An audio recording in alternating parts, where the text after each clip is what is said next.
صباح الورد والفل والياسمين على اختي وحبيبتي وصاحبتي اللي بتتابعني. وحشتوني كمان مره، وحشتوني. النهارده جايه لكم فيديو جديد ويوم جديد، وجايبين المشتريات بتاعه شهر 6 وكمان بتاعه شهر العيد. تمام. جايبه شويه حاجات كده ناقصاني، يعني ده بصيت في ظرفه الخزين كده قبل ما انزل، وبصيت يعني في محتاجه ايه اللي محتاجاه وايه اللي مش محتاجاه، لان عندي شويه حاجات كده من الشهر اللي فات، وشويه حاجات برضو كنت جايباها الاسبوع اللي فات، فبقى عندي شويه مكرونات، كان عندي رز من الشكاره اللي انا كنت جايباها. بقى عندي شويه حاجات كده يعني، فانا بصيت في ظرفه الخزين كده، عملت لها جرد كده وكتبتهم بقى في ورقه كده. قلت اما انزل بقى اجيب الحاجه. جبت المنظفات وجبت كمان حاجه الخزين اللي هي البقوليات والعطاره والعلافه وكده. وان شاء الله بكره هنزل اجيب الخضار واللحمه بامر الله. تعالوا كده نسمي الله ونصلي على الرسول، وحطي لايك للفيديو، حطي اللايك الجميل بتاعك، ويلا نشوف جبنا ايه.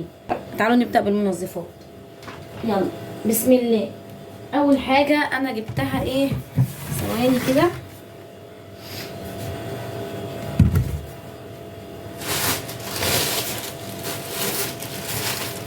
بص، انا برضو المنظفات بصيت وقلت اشوف انا محتاجه ايه ومش محتاجه ايه. تمام. اول حاجه انا جبتها الصابون ده، كنت جايباه الكيس اللي هو التركيبه اللي بيتعمل. التركيبه اللي انا بعملها كنت جايبه التركيبه بكام؟ ب25 جنيه. بتعمل لي 8 لتر من الصابون او 8 لتر من الفري، فانا عملته على 6 لتر بس. وممكن كمان تعمليه على 5 على حسب سمكه وتقل الفري او الصابون زي ما انت عايزاه. تمام. فانا عملته ملالي الجيركن ده، وملالي كمان الازازه اللي بحطها على الحوض، وبقى شويه كمان. تمام. فكان عامل 25 جنيه، فانا ما جبتش، بجيبه بالليمون وبيبقى لونه اصفر، بيبقى يعني شكله جميل قوي اهو كده. بصوا زي ما انتم شايفين، بصوا بيبقى معايا حلو قوي، وبيوفر معايا كتير، وبيقعد معايا الشهر بحاله، او يعني حوالي 20 يوم 25 يوم، طبعا على حسب استهلاكي للفري للمواعين. ممكن اخده مثلا، اخد منه شويه كده اغسل بيها المشاه الصغيره اللي بتحط قدام الحمام مثلا، لو انا ما عنديش شامبو سجاد خلص بروح واخده منه شويه اغسلها بيها، فهو حلو جدا. ده كده الفري بيوفر جدا جدا وحلو قوي، يعني 25 جنيه يكفيني شهر، اللي هو اصلا دلوقتي كيلو الفري السايب عامل 10 او 15 جنيه. او الازازه اللي قد كده اهي، الازازه اللي زي دي كده بتبقى عامله 25 او 35 او 45 كمان. فلا بيوفر معايا كتير جدا صراحه. وفي صبانات بتعمل عروض كده للصابون، بتبقى يعني تقولك مثلا 3 كيلو ب10، 3 كيلو ب15، مثلا 3 كيلو ب20. انا كنت بجيب اللي هو 3 كيلو ب20 لانه عليه جليسرين وتقيل جدا، وما يفرقش حاجه عن البريل الاصلي. تحفه كده وحلو جدا، ورغوته عاليه وريحته حلوه جدا جدا. فطبعا في عروض كتير، هاتي الحاجه الحلوه وتوفر معاكي. تمام. جبت كمان بريكس الوان، وبريكس اللي هو الابيض. كنت بجيب كلوروكس وقلت لي ان هو مقاطعه، فقلت لي استعملي بريكس، فانا جبت بريكس. هو بصراحه مش قد كده، يعني بحس ان التاني افضل منه، بس مش مشكله، يعني ده رغوته كتيره ومش بينضف كويس، يعني مش بيشيل البقعه كويس زي فانيش، بس برضو في ناس قالت لي ان فانيش مقاطعه. فانا جبته بحطه بقى على البقعه كده مباشره، وادعكها وبعد كده احطها في الغساله لو في بقعه. جبت بريكس ابيض والوان. عايزه اقول لكم انا بقيت بستعمل مع الابيض كمان اللي هو الالوان، عشان الهدوم ما تصفرش وكده. فدي ملحوظه، لان الكلور بيصفر الهدوم البيضاء. ده بقى مثلا للتعقيم، بحط شويه منه في البخاخه اللي بمسح بيها الكلام ده. ده جايبه بكام؟ من 12 ل 15 جنيه، يعني تقريبا كان ب 13، وده ب 18، يعني ده ب 13 جنيه وده ب 18 جنيه. ماشي. جبت كمان ده عشان منظف الانتريه، ده من ماي واي. جبته من جروب كده على الواتس بينزل فيه حاجات ورخيصه، وكان فيه الحاجات بتاعت اللي هي شركه ماي واي دي، فانا جبته. مش فاكره كان بكام بالظبط، لان انا كنت طالبه منها شويه حاجات كده، وده جه في وسطهم. الحاجات دي هبقى اوريها لكم ان شاء الله في المشتريات بتاعه العيد، حاجات كده هنزين بيها يعني، وشويه ديكورات كده كان نفسي فيها بقالي كتير قوي قوي قوي من السنه اللي فاتت بصراحه. المهم جبته بقى عشان ان شاء الله نعمل بيه الانتريه. تمام. جبت كمان الكلور الخام. الكلور الخام ده حلو جدا، بستخدمه في الحمام، ريحته قويه جدا. بستخدمه في الحمام، في مسيح الحمام، وفي مسح السلم. السلم عندي رخام، فبمسحه بيه بقى، بيخليه حلو ونضيف كده، وبيبقى منور وبيبيض كده وبيبقى حلو. الكيس ده عامل 5 جنيه، ده تركيبه، بيتعمل على 5 لتر من الميه. انا بحطه على لترين ميه بس. الكيس ده عامل 5 جنيه، الكيسين ب10. بس خام جدا، يعني قوي جدا جدا جدا. يعني ممكن انا لو حطيته سبته في الكيس كده شويه، الاقي الكيس اتهرى كده واتخرم والكلور ساح. تمام. فبجيبه وبفضيه على طول. بيتخفف زي ما قلت لكم، يعني على 3 لتر 4 لتر. انا بخففه على 2 لتر ميه بس، كنت بخففه على لتر واحد. لقيته بيبقى قوي جدا جدا، يعني بيهري لي ايدي بصراحه. تمام. بس كده ايه دي الحاجات بتاعت المنظفات. زهرة، عندي زهرة. وجبت كمان المسحوق الاوتوماتيك. الغسالة يعني الحمد لله اشتغلت. بصوا بصراحة انا قلت لجوزي يجيبهولي، لاني كنت جايه من بره بقى والحاجات تقيله عليا، فايه قلت له هات لي، وقلت له هات لي اوكسي. انا بستعمل على طول اوكسي، وعارفين طبعا على طول بجيب معاكم اوكسي. فجي قلت له هات اوكسي، لقيته جايب لي برسيل. فبقول له لا ده مقاطعه، انا مش عارفه بصراحه، بس انا اعرف ان برسيل واريال وتيتو الحاجات دي مقاطعه. فقال لي لا ده بتاع الصبانه، قال لي ده جميل وحلو وعليه عرض. جابها بكام؟ جابها ب220. كام؟ 5 كيلو اهي. 5 كيلو ب220 جنيه. فهو قال لي يعني انا لقيتها رخيصه جدا وعليها عرض، فبقول له لا يكون قديم ولا حاجه. قال لي لا ده عرض وكده. فبصيت على تاريخ الصلاحيه لقيته مش منتهي ولا حاجه. فهو جابها لي بقى، مش عارفه بصراحه فهو قال له لا دي مش مقاطعه ولا حاجه يا عم، خدها ده عليها عرض وجميله. فانا مش عارفه بصراحه. فهو جابها لي وهو جاي من الصبانه، وهو جاي من الشغل. فجوزي مش بيحب يرجع حاجه، فانا قلت له، قال لي لا انا جبتها وخلاص، بعد كده بقى هاتي انت. فالمهم جابها لي. انا دلوقتي مشغله الغساله، عامله لها دوره خل، عشان طبعا لما لقيته جاب لي الربسو، انا اول ما الربسو بيخلص عندي بعمل لها دوره خل. فعملت لها دوره خل، وبعد كده ان شاء الله هحط بقى ايه فيها غسله كده اجربها. هي اشتغلت، بس كانت يعني المساعدين غيرنا واحده، طلعت عايزه واحده تاني. فقال لي ايه خففي عليها، فاغسل عليها غيار بغيار كده، حاجات بسيطه يعني لما نشوف الدنيا ايه. بس دي كده حاجه المنظفات اللي انا جبتها. معطر عندي، معطر دوني عندي. يعني هي دي الحاجات بس اللي ناقصاني. وعندي زهره، عندي سلك مواعين، عندي الصابونه الصلايت اللي انا برضو بغسل بقى الالومنيوم. انا بصيت برضو وشفت انا محتاجه ايه وجبته. دي كده الحاجه بتاعه المنظفات. تعالوا بقى عينها واوريكم ايه حاجه البقاله بقى والعطاره اللي انا جبتها. لا هنشوف جبنا ايه كمان. اول حاجه المكرونات. جبت مكرونه سوسته، زي ما قلت لكم انا كل شهر لما باجي اجيب بغير في انواع المكرونات اللي انا بجيبها. طبعا الشهر اللي فات ولا اللي قبله جبت سوسته، فانا لقيتها عنده رحت جايباها. بحبها برضو. مش عارفه يا بنات، هي المكرونه كلها عجينه واحده، بس انا بحس ان كل شكل مكرونه ليه طعم. يعني بحس ان كل حاجه لها طعم كده مميز بشكلها. بحس ان السوسته دي طعمها غير الاسباجيتي، غير المقصوصه، غير المرمريه. بحس ان كل نوع ليه طعم. فالمكرونه عامله كام؟ عامله 23 جنيه. المكرونه بجيبها اللون اللي هو الاصفر كده زي ما انتم شايفين. اللون المصفر ده بتبقى حلوه، مبيبقاش فيها نشا كتير، وبتبقى حلوه ومفلفله وما بتعجنش. جبت كده كيلو مكرونه من السوست. طبعا انا بعتذر جدا جدا عن الاضاءه، ثواني كده. بعتذر عن الاضاءه لان عندي اللمبه اتحرقت. شريط السيريا اللي انا حطاه اتحرق، فان شاء الله هبقى اعمله. جبت كمان كيلو رز من البسمتي. كان فيه ب40 وفيه لا فيه ب60 وب80 وب100. ب60 وب80 وب100. جبت ابو 80. بصوا حبايه طويله ورفيعه كده. ابو 40 كان مشكل لون اصفر على ابيض كده، ما عجبنيش.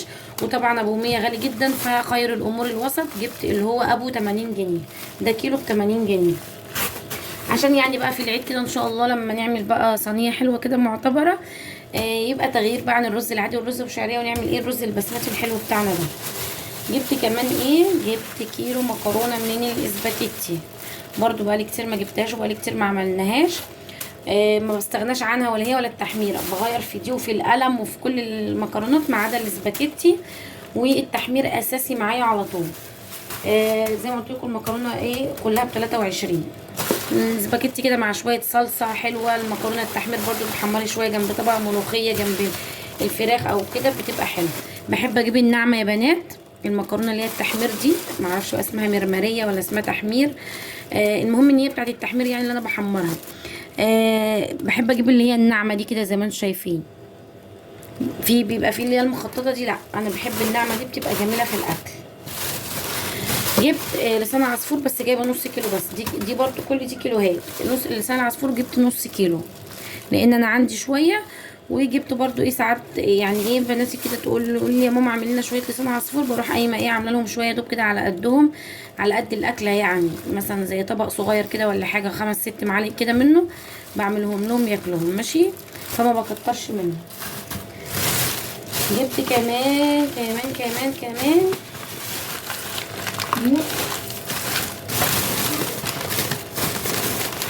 جبت نص كيلو ترمس، عشان بقى العيد وكده والاجازات والحاجات دي، وبعدين بنحبه، وبعدين طقوس وعادات بقى، عيد صغير عيد كبير لازم بنعمل ترمس، بيفيد وبيقعد كتير، بس يعني بيبقى حلو برضو وتسالي. جبنه لب، جبنه اي حاجه، برضو الترمس اساسي. فانا جبت ايه نص كيلو، مش فاكره بصراحه حسبولي بكام، ما سالتوش عليه، نسيت اساله عليه، بس هو على ما اعتقد ب 35 جنيه تقريبا، او ب 30 حاجه زي كده تقريبا، ب 35 يعني، ده ممكن نص يبقى يعمل 17 ونص. جبت كمان عدس اصفر، جبت نص كيلو بس. يعني بحب اخليه لو انا هعمل مثلا كشري اسكندراني، هعمل رز بالعدس، احتجت شويه عدس في اي حاجه، هدمس فول ومحتاجه شويه عدس، هعمل اي حاجه، مع اني يعني ما بحطش على العدس، يعني ما بدمس الفول، مش بحط عدس، يعني مش شرط اساسي معايا، بس انا جبت برضو التخليه في البيت يعني يبقى حلو. جبت كمان قرفه، دول ب10 جنيه، جبت ب10 جنيه قرفه عيدان كده، بحبها عشان الشوربه والحاجات دي. هو انا بعد ما جبت بقى معايا 10 جنيه، رحت قلت له ايه هات بيها قرفه، لو كنت افتكرت اصلا من الاول كنت جبت ربع كيلو، بس انا القرفه دي ما افتكرتهاش خالص. وانا زي ما قلت لكم بنزل السوق باخد الحاجه يعني على القد، الزياده 10 20 جنيه بس كده، ايه عشان لو حصل الايه ظروف واحتجت حاجه او حاجه، ما باخدش بالزياده، لان لو خدت بالزياده بصرفهم كلهم برجع من غيرهم. يعني ان شاء الله يعني لو انا هجيب حاجات ب 300 ورحت واخده 500 بيتصرفوا ال 500. جبت كمان كيلو سمنه، جبت كيلو سمنه روابي البيضه، دي روابي بحبها جدا، بحب ريحتها. روابي البيضه دي بقلبها على السمنه البلدي اللي انا بعملها، فبجيبها بيضه عشان تبقى ايه كلها بيضه زي بعضها. دي جايبه الكيلو بكام؟ كيلو ب 100 جنيه.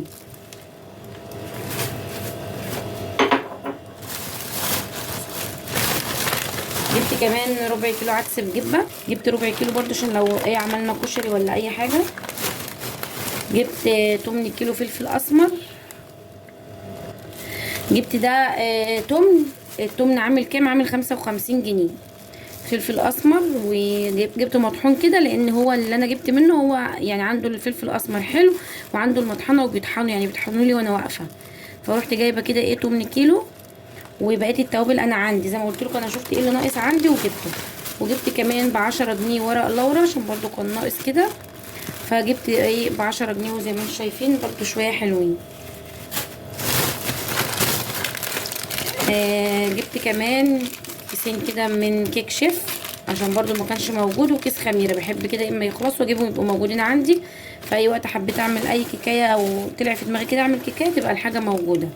كيسين كيك شيف وكيس خميره فوريه، ما بحبش اجيب السايبه عشان لما بتقعد عندي كتير بتبوظ. جبت كمان الخلطات دي، ودي ازازه فانيليا جبتها برضو، لقيتها احسن من الاكياس وكده، وانتوا قلتوا لي برضو بقى هات الفانيليا السايله بتبقى حلوه وريحتها اقوى، فجبتها عامله 15 جنيه. حتى هو برضو بيديها لي قال لي ما تحطيش منها كتير عشان هي قويه قوي. تمام. جبت كمان بقى التوابل دي، جبت خلطه الرز البسمتي، جربوها بتبقى حلوه جدا، بحطها، وبحط برضو معاها عود قرفه، وبحط لومي، وانا ما جبتش لومي عشان عندي اللي هو الليمون الاسود ده اسمه لومي. الخلطه دي بتتباع ب 12 جنيه، بس انا خدتها منه ب10 عشان يعني جايبه شويه حاجات كتير كده، وقلت له انا هاخدها ب10 وحسبها لي ب10 جنيه. جبت توابل كبده عشان التوابل الكبده اللي عندي خلصانه برضو، وانا مش يعني ايه مش هعرف انزل اجيب توابل دلوقتي، لان اللي انا بجيب منه التوابل بيبقى بعيد شويه، بجيب منه كل انواع التوابل، وبعد اعمل انا الخلطات دي زي ما عملتها معاكم في الفيديو اللي هو كان قبل رمضان. جبت خلطه البشاميل بالجبنه، جربتها قبل كده وطلعت حلوه جدا، فجبت واحده. جبت كمان توابل البرجر عشان نبقى نعمل ان شاء الله برجر، وجبت كمان توابل المشويات، بما اننا بقى داخلين على العيد بقى، عيد الاضحى. كل سنه وانتم طيبين. و لحمه بقى، عيد لحمه بقى ومشويات وكده، فجبت خلطه المشويات عشان بقى ايه المشوي بقى والحاجات دي. تمام. جبت كمان شاي، ما كانش عندي شاي فجبت باكو الشاي الكابوس ده 8 كيلو ب 38 جنيه. حلو جدا يا بنات، جربوه يعجبكم قوي قوي قوي، احلى بكتير من شاي العروسه، طعمه حلو جدا. ده تمن ب 38 جنيه. دايما لما تجيبي الشاي اللي يوفر معاكي هاتي الربع او التمن. يعني انا سالته على ربع، كنت هجيب ربع، قال لي مش موجود ربع، مش موجود الا تمن بس، فقلت له هاته. لكن ما تجيبيش باكو الشاي الصغير اللي هو ب 15 او 20، ده ما فيش يومين ثلاثه وبتلاقيه خلص. جبت كمان البني ده عبد المعبود، البن عندي خلصان. انتوا عارفين الكيس الكبير ده يعني جوزي هو اللي بيبقى جايبه، فبيجيب الكبير، بس بما ان انا اللي جبت بقى فبروح جايبه الصغير ده على قد بكام، ده ب 45 جنيه. حلو جدا برضو، جايباه محوج، مكتوب عليه محوج مخصوص وفاتح. بحب البني الفاتح، محبش الغامق. اتبقى 2 جنيه، كان هيديني بيهم اللبان، جبت بيهم مرقه دجاج. بس دي كده، دي كانت المشتريات بتاعتنا بتاعت الشهر. الخضار بقى والحاجات دي ان شاء الله هنزل اجيبها بكره، واللحمه، وهعمل كمان كفته رز وهصور معاكم ده كله. بس كده دي كانت الحاجه بتاعت النهارده. هبدا بقى احطها في مكانها واعبي الحاجه في مكانها. يا رب يكون استفدتوا، يكون الفيديو عجبكم، يكون استفدتوا بالاسعار، ولو في حد ناس يجيب حاجه ينزل يجيبها. وما تنسوش يا حبايب قلبي لايك للفيديو، واسيبكم في رعايه الله، اشوفكم فيديو جديد على خير، والسلام عليكم ورحمه الله وبركاته. مع السلامه، ما تنسوش لايك للفيديو.